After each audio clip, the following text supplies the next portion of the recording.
Hello दोस्तों, मैं दीपांशु कुशवाहा आपके अपने YouTube channel study with talented boy में आप सभी का हार्दिक स्वागत करता हूं। आज का जो टॉपिक है वो है एनिमल हस्बेंड्री, यानी कि यह जो टॉपिक है ये एक सब्जेक्ट है और ये सब्जेक्ट जो है आपके 12th में एग्रीकल्चर डिपार्टमेंट में पढ़ाया जाता है। और एनिमल हस्बेंड्री के बारे में यदि हम बात करें तो एनिमल हस्बेंड्री को हिंदी में पशुपालन के नाम से जानते हैं। किसके नाम से? पशुपालन।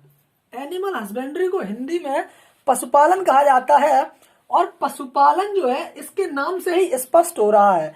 इसके नाम से ही स्पष्ट हो रहा है कि पशु और पालन मीन्स पशुओं के पालने की क्रिया को ही हम पशुपालन कहते हैं। देखिए, एनिमल हस्बेंड्री की जब हम शुरुआत कर रहे हैं तो किसी सब्जेक्ट की शुरुआत करने से पहले जब किसी सब्जेक्ट को जब हम शुरू करते हैं तो उसके बारे में उसका बेसिक स्ट्रक्चर जानना बहुत ही जरूरी होता है। ठीक है, तो आज हम सिर्फ और सिर्फ एनिमल हस्बेंड्री के बेसिक स्ट्रक्चर पर बात करेंगे। तो क्या होता है कि एनिमल हस्बेंड्री को हिंदी में पशुपालन कहते हैं। अब पशुपालन क्या होता है? तो पशुपालन जो है यानी कि एनिमल हस्बेंड्री यानी पशुपालन में पशुओं के पालने या प्रबंधन करना, पशुओं को पालना या प्रबंधन करना हमें सिखाया जाता है। अब किन किन पशुओं को पालना? जैसे नंबर 1 पर आता है आपका गाय, और गाय को हम एनिमल हस्बेंड्री की भाषा में कैटल बोलते हैं। क्या बोलते हैं? कैटल। इंग्लिश में ऐसे हम काउ बोलते हैं, लेकिन एनिमल हस्बेंड्री की भाषा में यदि हम बात करें तो ऐसे हम कैटल बोलते हैं। जबकि दूसरा आता है आपका भैंस, यानी कि पशुपालन में हम किन किन पशुओं का अध्ययन करेंगे तो उसके बारे में हम बात कर रहे हैं कि पहला आपका गाय, दूसरी आपकी भैंस जिसे हम इंग्लिश में बफेलो, और उसके बाद भेड़, बकरी, बकरी। ठीक है, बकरी। ये 4 जो है ये आपके 12th में है। 12th में अब यहीं पर यदि animal husbandry and including poultry यदि हम इसमें लगा दें कि इंक्लूडिंग पोल्ट्री, तो ये आपका बीएससी एग्रीकल्चर में सब्जेक्ट आता है इंक्लूडिंग पोल्ट्री।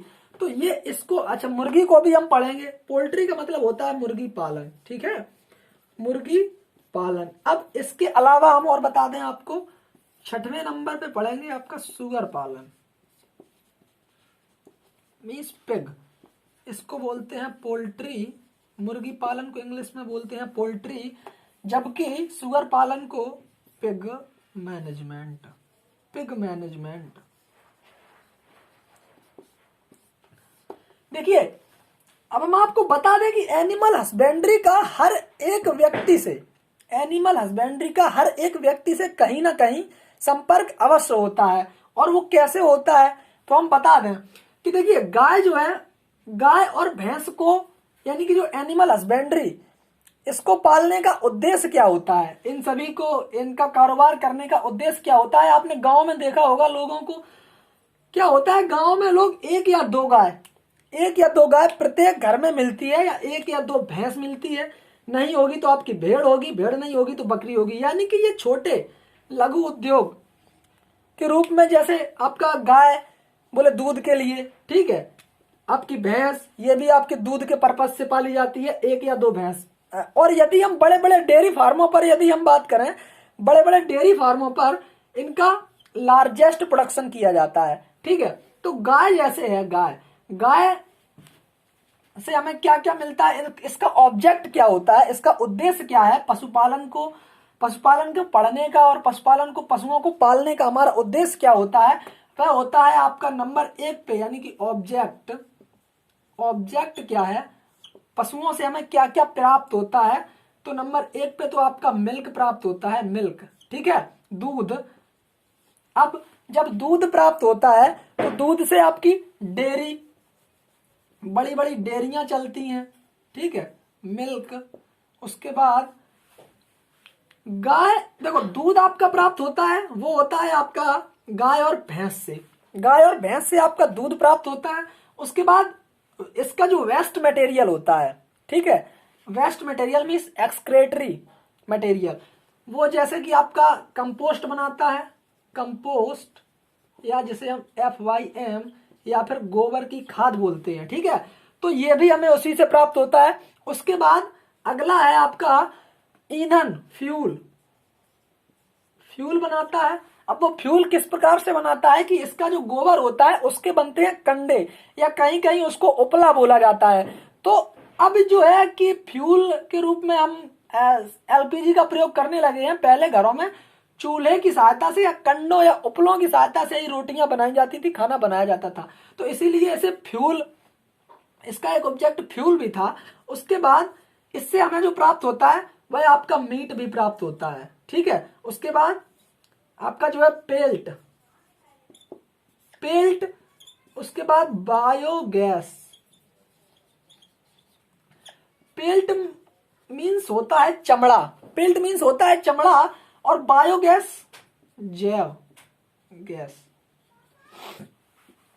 फ्यूल मतलब ईंधन, और कंपोस्ट जो है ये आपकी गोबर की खाद बना करके, कंपोस्ट हमें किससे प्राप्त होती है? गाय के गोबर से, भैंस के गोबर से, और बकरी की जो मैगनी होती है, यानी कि बकरी का जो वेस्ट मटेरियल होता है उसे हम मैगनी बोलते हैं। तो बकरी की जो मैगनी होती है उससे भी हमारा जो है गोबर की खाद तैयार की जाती है। उसके बाद आपका जो है कंपोस्ट करता क्या है? कंपोस्ट जो है खेत की उर्वरा शक्ति को बढ़ाता है। तो ये जो है उर्वरा शक्ति को बढ़ाने के लिए भी उपयोगी होता है। ठीक है, मिल्क के लिए तो है ही। दूसरा आपका फ्यूल यानी कि ईंधन के रूप में भी उपयोगी है। तीसरा, अब ये इस प्रकार से, जैसे कि हर व्यक्ति का नाता इस प्रकार से है, एनिमल हस्बेंड्री से हर व्यक्ति का नाता इस प्रकार से है कि जैसे ही हम सुबह सुबह उठते हैं, जैसे ही सुबह सुबह हम सो के उठते हैं तो देखा कि हमें चाय चाहिए। अब चाय चाहिए तो आपको मिल्क की जरूरत पड़ेगी ना, दूध की। जब दूध की जरूरत पड़ेगी तो वो कहां से आएगी? वो एनिमल्स, गाय या भैंस का ही दूध तो हम प्रयोग करेंगे। तो गाय या भैंस का दूध अब वो आएगा कहां से? यदि हम एनिमल हस्बेंड्री या पशुपालन, पशुओं को ना पाला जाए तो हम मिल्क की प्राप्ति कहां से करेंगे? तो इसीलिए कहा जाता है कि पशुओं को पालना ये एक प्रत्येक व्यक्ति के जीवन में लाभदायक होता है, और प्रत्येक व्यक्ति का एनिमल हस्बेंड्री से एक नाता है। ठीक है, किस प्रकार से कि मिल्क, उसके बाद कंपोस्ट कृषि में उपयोगी है, फ्यूल, ईंधन, उसके बाद जो मीट खाते हैं, जो मांसाहारी लोग होते हैं वो इसी का मीट, जैसे कि मीट में आपका, मीट के उद्देश्य से आपको बकरे को पाला जाता है, और मुर्गी को पाला जाता है, और सुअर को पाला जाता है मीट के उद्देश्य से। चमड़ा जो है, चमड़ा आपका इसकी मरी हुई खालों से बनता है। जब ये जो जानवर है, ये आपके पशु जो हैं, ये आपके जब मर जाते हैं, मृत हो जाते हैं, तो उसके बाद इनकी खाल से चमड़ा बनाया जाता है। और चमड़ा इस प्रकार से, जैसे आप चमड़े की बेल्ट पहनते होंगे, तो चमड़े की जो बेल्ट होती है वो बनाई तो इन्हीं की खाल से ही जाती है। तो इसीलिए कहा जाता है कि कहीं ना कहीं हम इनसे किसी ना किसी रूप में रिलेट तो होते ही है। किनसे? एनिमल हस्बेंड्री से कहीं ना कहीं तो हमारा नाता है ही। ठीक है, उसके बाद बायोगैस, बायोगैस बनाई जाती है। ठीक है, तो ये जो है इसके ऑब्जेक्ट होते हैं कि पशुओं को हम पालते हैं, तो पशुओं को पालने का हमारा सिर्फ यही उद्देश्य है कि नंबर 1 पे हम उससे मिल्क प्राप्त करते हैं, यानी कि दूध प्राप्त करते हैं। उसके बाद आपका कंपोस्ट प्राप्त करते हैं, यानी कि FYM, गोबर की खाद। उसके बाद फ्यूल, ईंधन। उसके बाद मीट प्राप्त करते हैं। मीट हम आपका बकरी से, भेड़ से भी प्राप्त कर लेते हैं, मुर्गी से भी प्राप्त कर लेते हैं, और सुअर से भी प्राप्त कर लेते हैं। अब कई कई जगह पर तो ये भैंस को भी काट दिया जाता है और गाय को भी काट दिया जाता है। ठीक है, तो इनसे हमें जो है मीट भी प्राप्त होता है, पेल्ट चमड़ा भी प्राप्त होता है, बायोगैस भी प्राप्त होती है, फ्यूल भी प्राप्त होता है, यानी कि ईंधन भी प्राप्त होता है, कंपोस्ट और मिल्क भी प्राप्त होता है। ठीक है, इन सभी चीजों से हमें, इन सभी पशुओं से हमें इन सभी चीजों की प्राप्ति होती है। यही हमारा उद्देश्य है कि इन सभी पशुओं को पालना, बस इसी चीज के लिए पाला जाता है। और ये हमारी दैनिक क्रियाओं के लिए बहुत ही आवश्यक होती है। जैसे आपका मिल्क, बिना दूध के, और मिल्क हमारा एक संतुलित आहार कहा जाता है, पूर्ण आहार। ठीक है, मिल्क हम पहले आपको वीडियो बता चुके हैं, मिल्क की वीडियो में बना चुके हैं। यदि मिल्क वाला वीडियो हमारा आपने नहीं देखा है तो हमारी वीडियो प्लेलिस्ट में चले जाना, और वहां पर आपको मिल्क के बारे में संपूर्ण जानकारी एक वीडियो में मिल जाएगी। ठीक है, तो मिल्क के बारे में हमने उसमें बताया है। उसके बाद आता है आपका कि अब इसमें हम पढ़ेंगे क्या, इसके बारे में हम पढ़ेंगे क्या, तो उसके बारे में हम बात कर लें कि जैसे गाय है, इसमें हम गाय के बारे में पूरी बात करेंगे। ठीक है, गाय के बारे में पूरी जानकारी, इसकी नस्ल क्या होती है, इसका क्या होता है, गाय के बारे में हम पूरी जानकारी लेंगे। तो किसी चीज को जानने के लिए एनिमल हस्बेंड्री में सिर्फ हम 4 चीजों को पढ़ेंगे। सबसे नंबर 1 पे आता है आपका ब्रीडिंग। नंबर 1 पे जो है वह आता है आपका ब्रीडिंग। नंबर 1 पे आपका ब्रीडिंग, नंबर 2 पे आपका फीडिंग, नंबर 3 पे आपका मैनेजमेंट, और नंबर 4 पे कंट्रोल डिजीज या डिजीज कंट्रोल। ठीक है। देखिए, ब्रीडिंग का मतलब होता है प्रजनन, तो इसके हम प्रजनन के बारे में पढ़ेंगे। फीडिंग का मतलब होता है भोजन व्यवस्था। मैनेजमेंट का मतलब होता है प्रबंधन या रख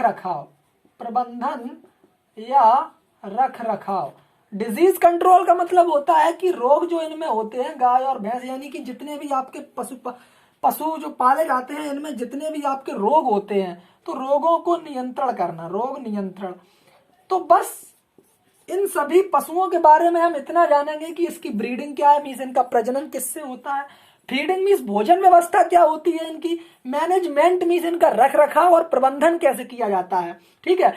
अब देखिए, गांव में क्या होता है, लोग कहीं 1-2 गाय या भैंस को रख लेते हैं और उनका भोजन व्यवस्था, मैनेजमेंट, डिजीज कंट्रोल सही से नहीं कर पाते हैं। लेकिन जब बड़े बड़े डेयरी फार्मों पर हम देखेंगे तो वहां पर इनका जो है रख रखाव, disease control and feeding and breeding बहुत ही अच्छी तरीके से किया जाता है, एकदम वैज्ञानिक तरीके से। ठीक है। तो हम वही वैज्ञानिक तरीके को पढ़ेंगे, ना कि गांव वाले तरीके से। ठीक है। वैज्ञानिक तरीके से पढ़ेंगे तो आपका फीडिंग, भोजन व्यवस्था के बारे में बताया जाएगा कि किस जानवर को कितनी डोज की आवश्यकता होती है, कब और कैसे, और कितना डोज यानी कितना भोजन दिया जाना चाहिए। मैनेजमेंट के बारे में, इसे कैसे रखा जाता है, कब कैसे रखा जाता है, किस समय कैसे रखा जाता है। उसके बाद डिजीज कंट्रोल मीन्स रोग नियंत्रण के बारे में हम बात करेंगे कि इनमें जो रोग हो जाते हैं तो वो रोग किस प्रकार से हो जाते हैं और वो कैसे। ठीक है। तो इनके बारे में हम बात करेंगे। तो ये हो गई इसकी बेसिक स्ट्रक्चर। अब हम आपको बता दें कि जो इसका हमारे इकोनॉमी में, एनिमल हस्बेंड्री का इकोनॉमी में क्या महत्व है, वो हम बता दें आपको कि पशुपालन जो है ये आपका जो है मिल्क प्रोडक्शन में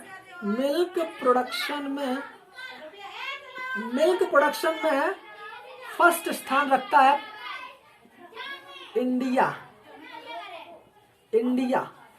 यानी कि मिल्क प्रोडक्शन में जो है आपका फर्स्ट स्थान रखता है आपका इंडिया। जो है आपका दुग्ध उत्पादन में पहला स्थान रखता है। अब ये पहला स्थान आया कहां से? जब आपका एनिमल हस्बेंड्री पूरे भारत में आपका नंबर 1 पर है तो आपका मिल्क प्रोडक्शन तभी तो ज्यादा होगा। जब आपके यहाँ पशुपालन अच्छी तरीके से होगा तभी तो आपका मिल्क प्रोडक्शन होगा। तो इसीलिए मिल्क प्रोडक्शन जो है आपका इंडिया का सबसे नंबर 1 पर आता है, फर्स्ट। यानी कि भारत में, विश्व में यदि बात की जाए तो भारत में सबसे ज्यादा दुग्ध का उत्पादन किया जाता है। अब हम बात कर लें यहीं पर एक लाइव स्टॉक की। लाइव स्टॉक को कहा जाता है पशुधन। लाइव स्टॉक को हम हिंदी में कहते हैं पशुधन। और पशुधन वो सभी चीजें होती हैं जैसे कि अभी हमने आपको बताया था, गाय, भैंस, भेड़, बकरी, सुअर और आपकी मुर्गी। ठीक है, मुर्गी। अच्छा, अब हम यहीं पर बता दें कि जो हमने यहाँ पर बताया था कि इंक्लूडिंग पोल्ट्री, कहीं कहीं लिखा होता है इंक्लूडिंग पोल्ट्री। तो ये क्यों लिखा होता है? जैसे कि एनिमल हस्बेंड्री में सिर्फ इसको पोल्ट्री को क्यों नहीं लेते हैं, तो हम बता दें कि इंक्लूडिंग इसलिए लिखा होता है कि मुर्गी पालन सहित। इंक्लूडिंग पोल्ट्री का हिंदी में कहते हैं मुर्गी पालन सहित। ये इसलिए कहते हैं कि मुर्गी जो है वह एक पक्षी है। मुर्गी जो है वह आपका एक पक्षी है, जबकि गाय, भैंस, भेड़, बकरी ये आपके सभी पशु या जानवर हैं। ठीक है। तो जानवरों में आपके पक्षी को सम्मिलित किया गया है, इसलिए इसे इंक्लूडिंग पोल्ट्री के नाम से जाना जाता है, या फिर जहां पर इंक्लूडिंग पोल्ट्री भी लिखा होता है तो ये कहीं कहीं पूछ दिया जाता है कि इसमें इंक्लूडिंग पोल्ट्री क्यों लिखा होता है, इंक्लूडिंग पोल्ट्री। हालांकि इसे हस्बेंड्री में ही क्यों सम्मिलित नहीं किया गया, तो ये इसीलिए नहीं किया गया कि यह जो मुर्गी जो है यह एक पक्षी है, बल्कि आपके भेड़, बकरी, गाय, भैंस ये सभी आपके जानवर हैं, इसीलिए इंक्लूडिंग पोल्ट्री नाम दिया गया, अलग से नाम दिया गया इंक्लूडिंग पोल्ट्री। अब हम बात करें आपके लाइव स्टॉक की। पशुधन गणना जो आपकी 2019 में 20वीं पशुधन गणना हुई, यानी कि लाइव स्टॉक प्रोडक्शन में लाइव स्टॉक प्रोडक्शन जो है ये आपका पशुधन लाइव स्टॉक प्रोडक्शन जो है यह आपका, यानी कि पशुधन, यह आपका कुल पशुधन जो है आपका टोटल लाइव स्टॉक प्रोडक्शन, ऐसे लिख सकते हैं, total live stock production 535.47 million लगभग ये है आपका लाइव स्टॉक प्रोडक्शन जो है आपका भारत का, वो 535.47 मिलियन, 535.47 मिलियन लगभग ये आपका डेटा है, नया डेटा। ठीक है, इसी को हम लिख सकते हैं आपका 53 करोड़, यानी कि 53 करोड़ कुल पशुधन जो है आपका भारत देश में 53 करोड़ पशुओं की संख्या पाई जाती है। ये नया डाटा है आपका 53 करोड़ का, ये आपका नया डाटा है 20वीं पशु गणना के अनुसार, 20वीं पशुधन गणना के अनुसार ये आपका 53 करोड़ का नया डाटा है। और प्रत्येक वर्ष की अपेक्षा इस वर्ष जो है आपके पशु बढ़े हैं। जैसे कि आपको हम बता दें कि मेल बढ़े हैं या फीमेल, तो हम आपको बता दें कि मेल जो है मेल आपका घटा है, मेल आपके घटे हैं और फीमेलों की संख्या बढ़ी है। जैसे गाय का मेल होता है बैल, यानी कि ऑक्स, तो ऑक्स यानी कि बैलों की संख्या कम हुई है और फीमेल्स में इस गाय की संख्या बढ़ी है। ठीक है, पिछली पशुधन गणना के अनुसार, पिछली जनगणना के तहत। अब इस गणना में, इस पशुधन गणना में क्या हुआ है कि 53 करोड़ जो है आपकी कुल पॉपुलेशन लाइव स्टॉक रखी गई है। ठीक है, तो ये जो है आपका एनिमल हस्बेंड्री का बेसिक स्ट्रक्चर हमने आपको बता दिया। अब हम आपको एक चीज और बता दें कि बकरी जो है, बकरी भारत देश में बकरी की संख्या 148 मिलियन है। बकरियों की संख्या भारत देश में 148 मिलियन, यदि आपकी जो पशुधन गणना हुई है उसमें बकरियों की संख्या जो है वो आपकी 148 मिलियन आई है। बकरी 148 मिलियन, बकरी 148 मिलियन, जबकि आपकी भेड़ जो है वह आपकी 74 मिलियन आपके भारत देश में पाई जाती है, 74 मिलियन। उसके बाद यदि हम यहीं पर भैंस की बात कर लें तो भैंस जो है आपकी 109.85 मिलियन, 109.85 मिलियन। ये जो है आपका नया डाटा के अनुसार ये इन सभी पशुओं की जनगणना हुई है। बकरी जो है आपकी भारत देश में 148 मिलियन पाई जाती है, जबकि भेड़ जो है, भेड़ों की संख्या 74 मिलियन है और भैंसों की संख्या जो है वह 109.85 मिलियन। जबकि लाइव स्टॉक के बारे में हमने बात बताई थी, लाइव स्टॉक जो है वो आपका 535.47 मिलियन, या इसी को यदि हम करोड़ में बदलेंगे, करोड़ में, तो इसमें हम भाग दे देंगे तो जो है आपका हो जाएगा 53 करोड़, लगभग 53 करोड़ संख्या आपकी कुल पशुधन की आती है। ठीक है, तो ये हो गया आपका बेसिक स्ट्रक्चर एनिमल हस्बेंड्री का। ठीक है, एनिमल हस्बेंड्री के बारे में हमने आपको पूरी जानकारी बेसिक स्ट्रक्चर के बारे में बता दिया। अब हम इसको कल हम गाय से स्टार्ट करेंगे।